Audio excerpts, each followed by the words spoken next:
Hello all and welcome to KKCA the destination where success begin.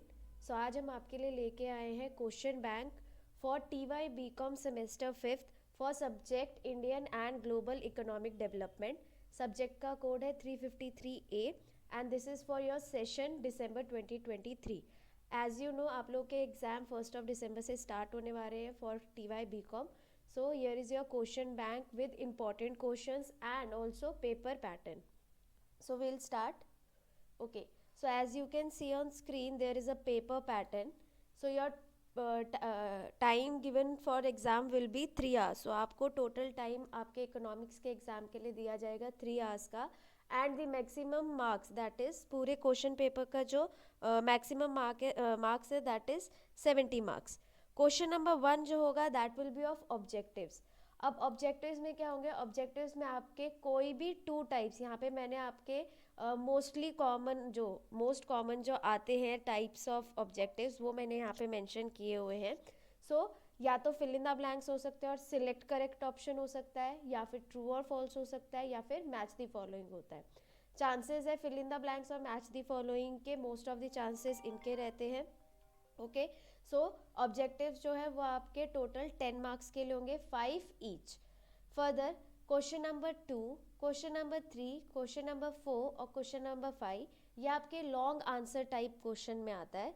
Each chapter से आपका एक एक question जो है यहाँ पे दिया जाएगा. ठीक है, क्वेश्चन नंबर 2 में चैप्टर 1 कवर होगा, क्वेश्चन नंबर 3 में चैप्टर नंबर 2 होगा, क्वेश्चन नंबर 4 में चैप्टर नंबर 3 से रिगार्डिंग क्वेश्चन होगा, क्वेश्चन नंबर 5 में चैप्टर 4 से रिगार्डिंग क्वेश्चन होगा. ठीक है, और each question will be for 15 marks. ठीक है, अब यहाँ पे आपको एक बेनिफिट ये है कि आप इन चारों क्वेश्चन में से जो है कोई 3 क्वेश्चन अटेम्प्ट कर सकते हो. ठीक है, यहाँ पे क्वेश्चन नंबर 1 जो है वो कंपलसरी अटेम्प्ट करना, एंड फॉर नेक्स्ट 4 आप इन नेक्स्ट 4 में से कोई भी 3 जो है वो आपको अटेम्प्ट करने कंपलसरी है.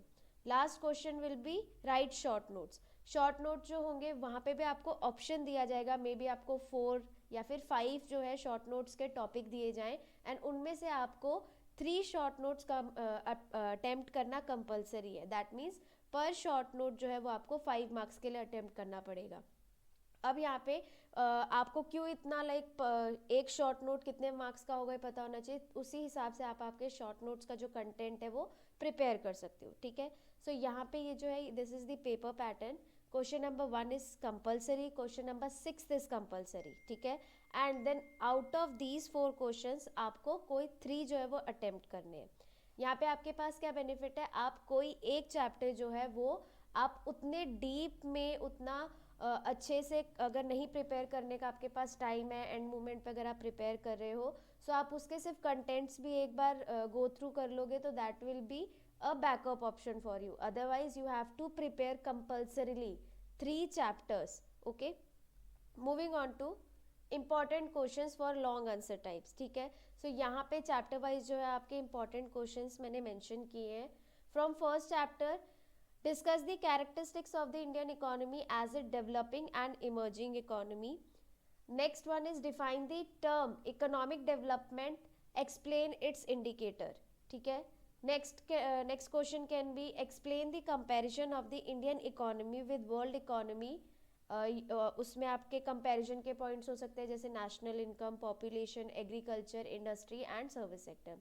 देन सेकेंड चैप्टर में से क्या आ सकता है आपका, explain the role of agriculture in economic development, define the term organic farming, explain its advantages and limitation. ये जो एक क्वेश्चन है ये अभी तक आपके क्वेश्चन पेपर्स में अटेम्प्ट के लिए आया नहीं है, शॉर्ट नोट्स में कंसिडर किया जाता है, बट आई विल से कि you should also focus in this part of the chapter because organic farming जो है और ऑर्गेनिक फार्मिंग जो है ये एक इम्पॉर्टेंट टॉपिक काउंट किया जाता है. Next one is explain the causes of low productivity in Indian agriculture, state the measures of its improvement. ये पर्टिकुलर क्वेश्चन के लिए आपके पास इनफ कंटेंट जो है बुक में प्रोवाइड किया गया है, so this question can, chances है इस क्वेश्चन के आपके लॉन्ग आंसर टाइप में आने के. Next one is new agriculture policy 2022. For third chapter we have discussed the problem of public sector undertaking in India, explain various problems of micro, small and medium enterprises sector. ठीक है, next one is explain the new industrial policy 1991. Further, what is meant by industrialization? Explain the role of industrialization in economic development. So from this you can see कि आपका ये जो चारों point है, ये चारों पॉइंट अलग अलग पार्ट जो है वो चैप्टर के कवर अप करते हैं. सो ये आप चारों पॉइंट जो है अगर आप इसको पढ़ लोगे तो आप बेसिकली चैप्टर का 80% जो है वो आप पढ़ लोगे इसमें से. ठीक है. सो ये चारों में से कोई भी एक जो है वो आ सकता है. इन चारों पे इनफ कंटेंट जो है वो बुक में प्रोवाइड किया गया है. Further, discuss the role of infrastructure. This is from the fourth chapter, that is of your service industry and infrastructure. So question can be, discuss the role of infrastructure in economic development of India. Explain role of public sector in infrastructure development of India, or give a brief overview of infrastructure development in India. ठीक है. So इनमें से कोई भी you can say each chapter में से मैंने यहाँ पे आपको 3 to 4 क्वेश्चंस जो है एज इम्पॉर्टेंट बताए हैं. यू शुड नो, अगर आपने एक भी चैप्टर बहुत अच्छे से पढ़ा है, अगर आप इन क्वेश्चंस को कवर अप कर लोगे, you should prepare notes so that you can relate it to other answers also.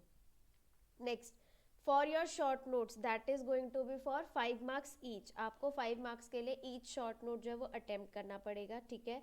सो इसमें आपके पास कौन कौन से शॉर्ट नोट्स है जो पूछे जा सकते हैं? फर्स्ट चैप्टर से आपके पास इकोनॉमिक डेवलपमेंट का क्वेश्चन पूछा जा सकता है. ठीक है. उसके बाद ऑर्गेनिक फार्मिंग जो है ये सेकेंड चैप्टर का है. देन रोल ऑफ एमएसएमईज जो है that is from third chapter. Then make in India is from also third chapter. E commerce is there. Impact of globalisation in India, ये आपके first chapter में भी है और ये आपके थर्ड चैप्टर में भी है. Then measures to increase agriculture productivity, this is from your second chapter. Then digital economy in India, digital economy and make in India and e NAM, ये सब ऐसे न्यू कॉन्सेप्ट्स है जो अभी इंडिया में इंट्रोड्यूस हुए हैं रिसेंट बेसिस पे. सो इन पे क्वेश्चंस पूछने के जो चांसेस है they are more. Okay. Next, developed country versus developing country, this is from your first chapter. Then contract farming, this is from your second chapter. ठीक है. Contract farming and organic farming, ये दोनों जो है ये आपके chapter के and part में जो एक्सप्लेन किए गए हैं बहुत अच्छे से with advantages, with introduction and everything. So you have enough content to explain these questions. Next, sources of agriculture credit और agriculture finance. Then liberalisation measures adopted in new economic policy 1991, this is from your third chapter.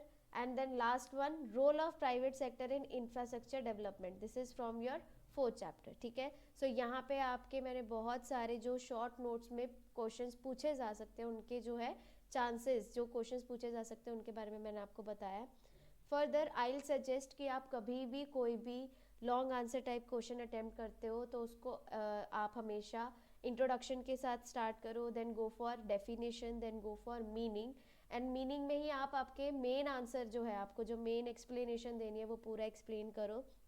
If there is something जिसमें आप diagrammatic representation, जैसे कि अगर आपसे पूछा है indicators क्या है, तो उसके लिए आप क्या कर सकते हो, एक चार्ट टाइप ड्रॉ कर सकते हो जिसमें आप इंडिकेटर्स को ईच स्क्वायर बॉक्स में पुट करके एक डायग्राम क्रिएट कर सकते हैं. Then afterwards you can explain it. And end में please please mention conclusion also. Okay. So conclusion से क्या है, एक आपके आंसर के ऊपर इफेक्ट भी आता है और एक आपका आंसर कंप्लीट हो गया है वो भी जो है एग्जामिनर को भी पता चलता है. ठीक है. And in your short notes you can go directly with introduction and meaning part, and if you have time आप वहाँ पे कंक्लूजन विद 1 to 2 लाइन्स जो है आप वहाँ पे भी वो मेंशन कर सकते हो. So for your Indian and Global Economic Development TY BCom semester 5th, this was the question paper pattern and this was the important questions from our side. We hope you like it. All the best for your exams. Do well. Thank you.